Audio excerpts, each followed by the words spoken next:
New Jersey Governor Chris Christie delivered his first State of the State address this week, focusing on pension and education reform, among other themes. I sat down with Christie earlier this week to talk about his plans for the Garden State, which faces an $11 billion budget shortfall and one of the highest tax burdens in the nation.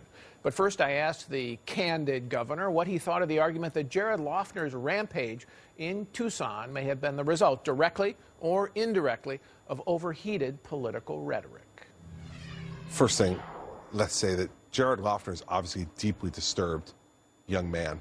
And I think that what caused him to do what he did is that deep mental problem. So I think that's the premise we all have to deal with. When you see some of the writings and the videos, that's what it leads to. I think, secondly, we always should be examining how we speak to each other.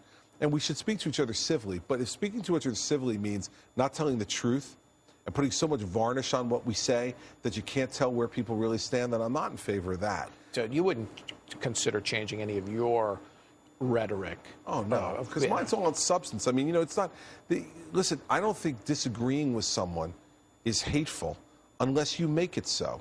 And I don't think that, you know, we disagree in that way in New Jersey, for sure. And in the end, what we need to do is to speak very clearly to people. I think at times like this that are real crisis moments, and certainly what happened with Congresswoman Giffords and the other victims is a crisis moment for us because it's a loss of life in a very public way. I think what we need to do is redouble our efforts for the truth and to speak the truth to each other. If we do that, we're going to be fine as a country.